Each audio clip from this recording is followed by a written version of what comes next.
Hello friends, हमने illustration 2 तक complete कर लिया था डेथ में।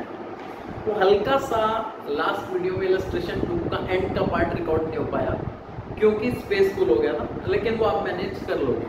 ठीक है, अब हम इलस्ट्रेशन 3 से स्टार्ट कर रहे हैं। इलस्ट्रेशन 3 में देखो क्या लिखा है बच्चे लोग, राम, घनश्याम और वृंदा। राम, घनश्याम और वृंदा, ये 3 पार्टनर्स हैं। इनका प्रॉफिट शेयरिंग रेशो 4:3:1 है, दैट इज 4/3/8 एंड 1/8। अब फर्म जो है अपनी बुक्स हर साल 31 मार्च को क्लोज करती है। मतलब हमारा जो ईयर एंड है वो 31 मार्च को होता है। तो आपको पता ही है ईयर एंड 31 मार्च को होता है, तो ईयर स्टार्ट 1 अप्रैल को होता है। तो 1 अप्रैल से लेकर 31 मार्च तक हमारा ईयर चलता है। ऑन 1 फेब, देखो अगर मैं इसे लाइन में ड्रॉ करूं, हमारा ईयर कब स्टार्ट होता होगा? हमारा ईयर स्टार्ट हुआ 1 अप्रैल 16 को। कब स्टार्ट हुआ? 1 अप्रैल 16 को। और हमारा ईयर एंड कब होगा? 31 मार्च 17 को। और 1 फरवरी 2017 को हमारे यहाँ एक पार्टनर थे घनश्याम जी। घनश्याम जी इस दिन भगवान को प्यारे हो गए और इनकी डेथ हो गई। तो उन्होंने कहा ठीक है सर, ये सब क्वेश्चन में लिखा। वो कह रहे हैं कि घनश्याम के मरने के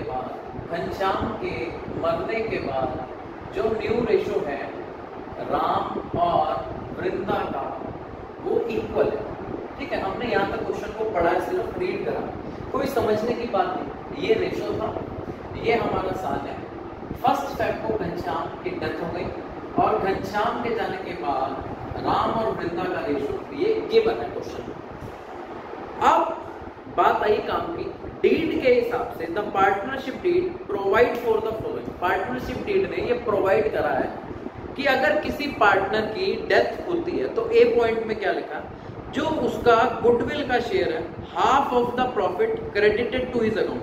वो कह रहे हैं जो प्रॉफिट मिले थे उसे पिछले 4 सालों में, उसका आधा कर लो। उसका क्या कर लो? आधा। पिछले 4 साल के प्रॉफिट ले लो फर्म के। किसके ले लो? फर्म के। उसमें मरने वाले पार्टनर का हिस्सा निकालो। किसका हिस्सा निकालो? मरने वाले पार्टनर का। और उसका क्या कर दो? हाफ। तूने कहा सर आपने थोड़ा जल्दी बोल दिया, आराम से लिख के करके दिखाइए। चलो ऐसा कर लेते हैं। तो यहाँ पे लिखा गया, ए पॉइंट कर रहे हैं, his share of goodwill on the basis of half of profits. Half किसका करना? जो प्रॉफिट क्रेडिटेड हुए। तो प्रॉफिट कौन से क्रेडिटेड हुए? फर्म ने कमाया कितना पिछले 4 साल लेने, 1 2 3 4। प्रॉफिट गिवन भी 4 ईयर्स का 120 प्लस 80 प्लस 40 प्लस 80। ये फर्म का प्रॉफिट है पिछले 4 सालों का। तूने कहा सर ये फर्म का प्रॉफिट है पिछले 4 सालों का। ये सारा प्रॉफिट घनश्याम को मिला होगा या इसमें घनश्याम को अपना हिस्सा मिला होगा? तूने कहा सर घनश्याम को अपना हिस्सा मिला होगा। 120 प्लस 80 2 लाख, 240 प्लस 80 320। 320 में घनश्याम का हिस्सा कितना होगा? घनश्याम का हिस्सा 3/8 था। तो अगर इतने पार्ट को सॉल्व करें तो ये घनश्याम का प्रॉफिट वो आ गया जो उसे पिछले 4 सालों में मिला। तो इसका टोटल मैंने कितना बताया था? 320। और 320 का मल्टीप्लाई किससे होगा? 320 का मल्टीप्लाई होगा एक बार 3/8 से। ये घनश्याम का प्रॉफिट का हिस्सा आ गया, उसका क्या करना है? तो सॉल्व कर देते हैं। 8 4 जा 1 2 3 4, 1 2 3 4, ये 20। तो गुडविल का हिस्सा बच्चों 60 आ गया। कितना आ गया? 60,000। इस 60,000 में कोई डाउट है क्या? तूने कहा सर सिंपल, ये जो पार्टनर मरा है उसे 60,000 देंगे और ये लेंगे किससे? जिसने गेन करा होगा। जिसने क्या करा होगा? गेन। तो इसकी जर्नल एंट्री देख लेते हैं। यहाँ पे देखते हैं, फॉर्मेट आपको याद है, मैं इस एंट्री के लिए बना देता हूँ। तूने कहा सर हमें याद, चलो बहुत अच्छी बात है, याद है। डेट पर्टिकुलर LF, डेबिट का अमाउंट, क्रेडिट का। क्रेडिट किसे करेंगे? जो पार्टनर का टू घनश्याम्स कैपिटल। इसे कितना पैसा देना हमारा? इसे देना हमारे को 6 ये 60 किससे लेंगे? जिसने गेन करा। तो पार्टनर कौन कौन है? आर और पी। फॉर्मूला क्या होता है? New minus O. New ratio कितना कर रखा है? 1:1, तो हाफ और हाफ। हाफ में से कितना माइनस करेंगे बच्चों? 4/8। एलसीएम लें तो एलसीएम आया 8, ये 4 - 4, तो इसने कुछ भी गेन नहीं करा। तो अब सीधा आर ने तो गेन करा नहीं, तो जितना भी गेन है वो किसने करा? वृंदा ने। तो सिर्फ किसको डेबिट करेंगे? सिर्फ डेबिट करेंगे वृंदा के कैपिटल अकाउंट 60,000 से। जब एक ने कोई गेन नहीं करा तो सीधी बात है सारा गेन किसने करा? वृंदा ने। तो ये 60 किससे लेंगे? वृंदा से। ये ए पॉइंट में अगर कोई दिक्कत हो तो बताना। अब ये बहुत इंपॉर्टेंट है, बी पॉइंट पहली बार क्वेश्चन में आ रहा है, बहुत ध्यान रखना इसमें। देखो ऐसे ही मेरी बात सुनो, पार्टनर जब साल के बीच में मरता है तो जिस साल वो मरा उस साल हमने प्रॉफिट कमाया होगा या नहीं? तो उन्होंने कहा सर आप क्या कह रहे हो? मैं कह रहा हूं जो पार्टनर है वो कब मरा? वो मरा बच्चों 1 फेब को। कब मरा? 1 फेब को। यानी उसने इस साल कितने महीने काम करा बताओ? तो उन्होंने कहा सर उसने इस साल 11 मंथ्स काम करा। 1 फेब को मरा तो 10 मंथ्स करा। कैसे? अप्रैल, अप्रैल के बाद मई, जून, जून के बाद जुलाई, जुलाई के बाद अगस्त, सितंबर, अक्टूबर, नवंबर, दिसंबर और जनवरी। फेब की तो पहली तारीख को मिल गया तो 1 2 3 4 5 6 7 8 9 10 उसने 10 महीने काम करा। तो बताओ जो पार्टनर के रिश्तेदार है कह रहे प्रॉफिट में हमारा हिस्सा। हमने कहा भाई प्रॉफिट तो पहले का पड़ा ही नहीं। कह रहे पहले का नहीं पड़ा, लेकिन एक बात बताओ जिस साल यानी वो इस साल मरा है, इस साल फर्म में 10 महीने काम हुआ है। हमने कहा हाँ 10 महीने काम हुआ है। कह रहा तो 10 महीने में फर्म ने प्रॉफिट नहीं कमाया क्या? हमने कहा प्रॉफिट तो साल खत्म होने के बाद निकालते हैं। तो वो जो पार्टनर का रिश्तेदार है वो कह रहा मुझे नहीं पता, 10 महीने में जो फर्म ने कमाया उसे कैलकुलेट कर लो और उसमें जो मरने वाले पार्टनर का हिस्सा है वो उसे दे दो। यानी जब भी पार्टनर साल के बीच में मरता है तो उस साल का प्रॉफिट अभी निकला नहीं होता, क्योंकि हम तो प्रॉफिट कब निकालते हैं? साल खत्म होने के बाद में। लेकिन जो मरने वाले पार्टनर के रिश्तेदार हैं वो कहते हैं कि भाई हम इंतजार नहीं कर सकते, डीड में दिखाओ कि मरने वाले पार्टनर का प्रॉफिट कैसे देंगे उसे, ये लिखा होगा। तो बी पॉइंट पढ़ते हैं।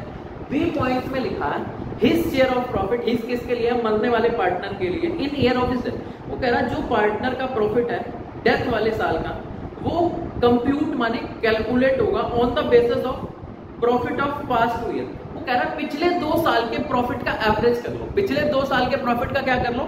एवरेज। और वो प्रॉफिट इस साल का मान लो। दोनों का सर मतलब मैं सॉल्व करके दिखाता हूँ। यहाँ तक का नोट कर लिया होगा तुमने, नहीं करा तो फटाफट एक पिक ले लो और मैं आगे बढ़ूंगा। बी पॉइंट के लिए मेरे को स्पेस चाहिए थोड़ा सा। तो उन्होंने कहा ठीक है सर आप इसे रखो।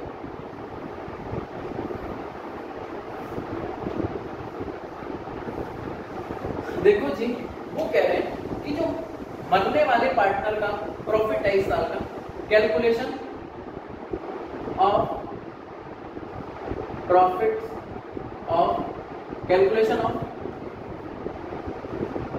Ghanshyam share of profit. भाई मेरे को घनश्याम का प्रॉफिट का शेयर निकालना है। कैसे निकालें? डीड के हिसाब से।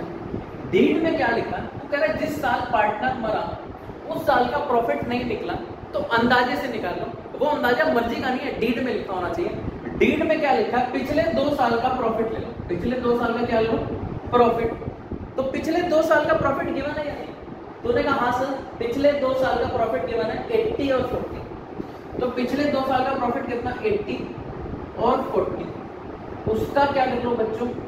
एवरेज कर लो। क्या कर लो? एवरेज। तो एवरेज कितना आ गया? 60। वो कह रहा है इस साल का प्रॉफिट मरने वाले साल का प्रॉफिट 60 मान लो। क्या मान लो?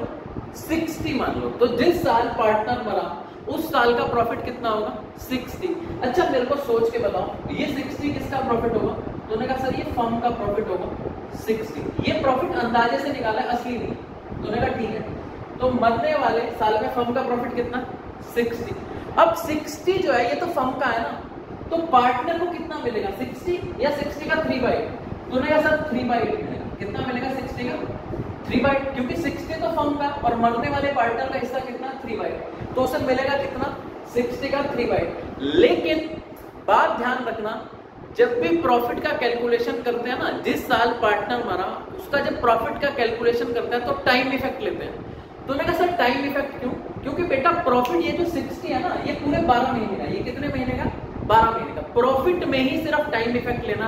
तुम्हारे दिमाग में आया गुडविल में क्यों नहीं लेना? कहीं नहीं लेना सर, टाइम इफेक्ट सिर्फ प्रॉफिट में लेना है। सिर्फ कहां लेना? प्रॉफिट, वो भी उस साल का जिस साल पार्टनर मरा।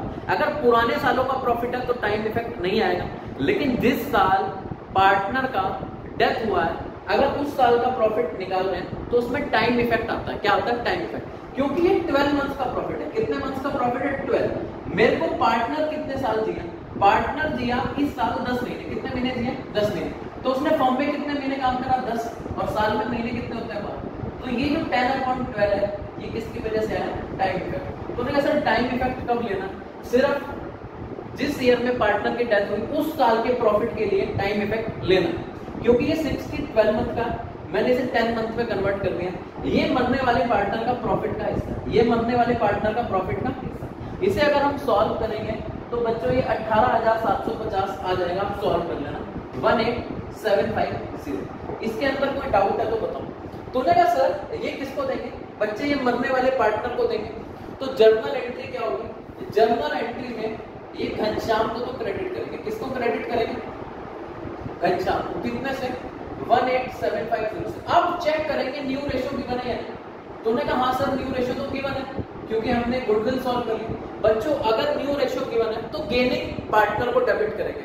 तूने कहा सर अगर न्यू रेशियो गिवन नहीं है तो अगले क्वेश्चन में बताऊंगा।